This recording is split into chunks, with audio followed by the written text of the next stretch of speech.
contestación, si es así, Sí. ante la espera desnuda del otro. La imagen intermitente, espera y contestación ante la presencia desnuda del otro. Ante la presencia desnuda del otro. Cuéntenos de su libro, por favor. Bueno, el libro, muchas gracias por la invitación. ¿Se deriva de su tesis o...? No. Sí, claro Sí. que sí, es un deriva de mi tesis de maestría. Es un trabajo que analiza ciertas imágenes del arte colombiano que tratan sobre el conflicto y la violencia en el país. Y la tesis se acerca a ellas a través de distintos pensadores de la filosofía, la poesía y la teoría del arte. Se trata como de pensar pues la violencia y la memoria de la violencia de otra manera, a partir de las formas pues de la percepción. ¿Y de dónde saca las imágenes? ¿Las tomó usted? Las imágenes son de distintos artistas de aquí de Colombia, entre ellas está Juan Manuel Echavarría, él trabaja 2 o 3 obras, que son pues más que todo series fotográficas. Están otras 2 de Oscar Muñoz y otra de Clemencia Echeverri. Son todos pues artistas como contemporáneos de Colombia en este momento, que tratan sobre el conflicto armado, pero de una manera muy distinta, en la que no se ve la guerra pues cruelmente retratada, sino que se organiza de otra manera. Pues se hace un acercamiento muy distinto a la imagen. Ya. Y precisamente por eso es que usted recurre a estos fotógrafos y no a otros, por esa manera de abordar la violencia o el conflicto colombiano. Claro, porque con ellos se puede dialogar muy fácilmente desde postulados, por ejemplo, de Didi Buberman, que es un pensador francés de la historia del arte, que ha cambiado pues como el rumbo ahora en la manera de entender el arte, y dialoga también con Benjamin, que es pues de los grandes pensadores franceses que le han dado forma como la estética pues contemporánea, siendo él pues moderno, y ellas le dan como la talla, digamos, a los pensadores. Entonces es por eso que las uso. O sea, usted seleccionó las fotografías más pensando en las teorías que usted estaba estudiando que en las imágenes como tal, ¿o no? No, yo me las fui encontrando como en el camino, en lecturas y en la investigación, que es bastante grande y ardua en la maestría, y ellas se van como escogiendo, ¿cierto? Los autores van como depurando un poco el discurso. Entonces hay unas que quedan, otras que no. Uno intenta y escribe páginas, y hay unos que caben y otros que no caben. Entonces ellas se van como organizando solas en la escritura. Hay 2 conceptos dentro del título de su tesis o de su libro que a mí me llaman notablemente la atención. La primera es el asunto del desnudo. Me imagino que cuando usted habla o hace referencia a lo desnudo es como el desnudo no del cuerpo como tal, sino el desnudo, no sé, del alma o del interior del ser humano. Sí. ¿Es así más o menos? ¿Así lo trata? Sí, la presencia desnuda sería esa presencia como sin ningún atributo impuesto, pero también el rostro. Sin máscaras como hay... Sí, sin máscaras precisamente. Y también a la desnudez del rostro como tal, porque yo trato 2 obras que trabajan el rostro. Oscar Muñoz tiene Aliento, que es un rostro pues que se interpela en unos espejos, y también Juan Manuel Echavarría con Bocas de Ceniza, que es una videoinstalación donde cantan 7 personas y se les ve el rostro pues en primer plano. Entonces, como vemos, tú y yo estamos aquí hablando y nos vemos el rostro en su desnudez pues máxima, ¿cierto? Que es generalmente como la parte del cuerpo que siempre anda desnuda. Esa es la desnudez de la que hablo, pero también esa desnudez de la presencia, que es lo que nos queda a nosotros, que ya la filosofía pues tiende y la poesía tienden como a explicarla de una manera muy distinta. ¿Cómo se explica desde la filosofía o desde sus abordajes? Sí. Por ejemplo, la presencia que se genera en Bocas de Ceniza de la guerra es una presencia de lo otro, en tanto son cantos lo que presentan la guerra, ¿cierto? Ellos son 7 rostros cantando a capela historias que les tocaron, pues que les tocó fuertemente en el conflicto, y ellos lo que hacen es presentarnos su historia, su propia historia, marcada por el dolor y marcada por el canto, que ya lo lleva pues como a un asunto más poético.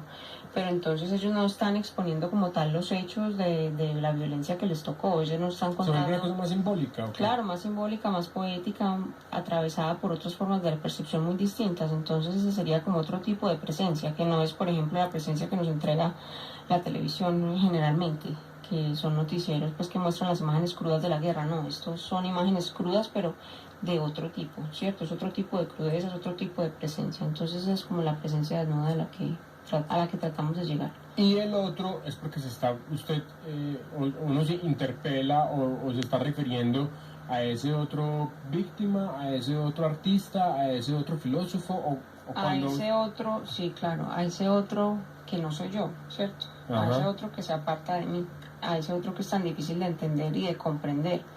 Y ese otro puede ser también lo otro de la violencia, que para nosotros es tan difícil de entender, o quizás para los perpetradores de la violencia es tan difícil de entender a nosotros que no nos gusta pues la violencia.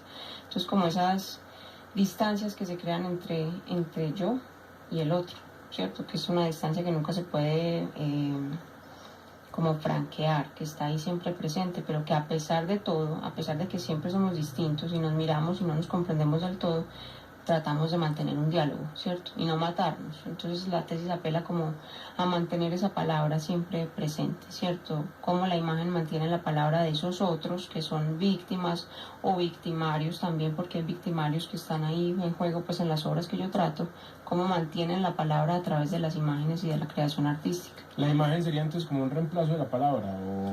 Sería como una presencia quizás de ese diálogo que hay entre dos, ¿cierto? Que no se matan necesariamente, sino que se crea como otra forma de mantener la palabra. En la cotidianidad, pues fuera de la academia o fuera del arte o fuera pues como de otras disciplinas que generan pensamiento, uno casi nunca se está interpelando con el otro. Uno siempre se quiere ir a la comodidad del que piensa igual que yo o de quedarme conmigo mismo, muchos dicen en el confort de sí mismo, ¿cierto?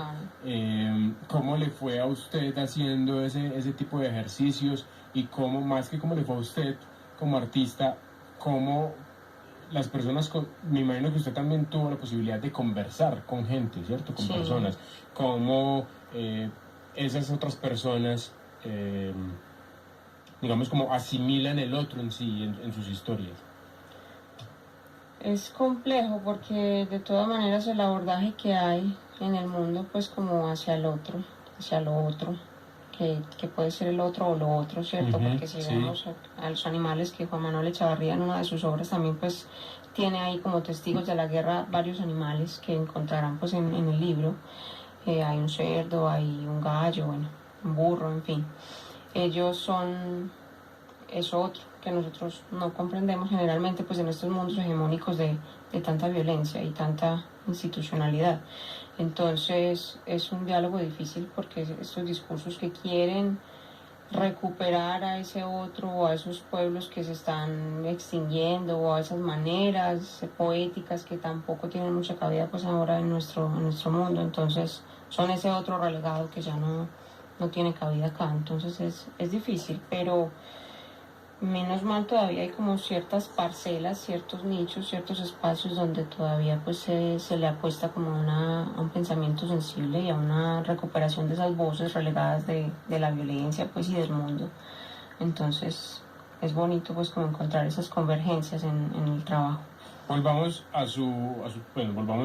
sigamos conversando de su trabajo, de su tesis específicamente, de su investigación. Uno llega a una investigación, un trabajo de grado de maestría con una pregunta, se supone que uno parte de una pregunta, se hacen los objetivos, bla, bla, bla, bla, bla, y llega a unos hallazgos o a una respuesta. ¿Cuál fueron esas dos cosas? ¿Cuál fue la pregunta con la que usted arrancó, si eso se modificó y hasta dónde pudo llegar?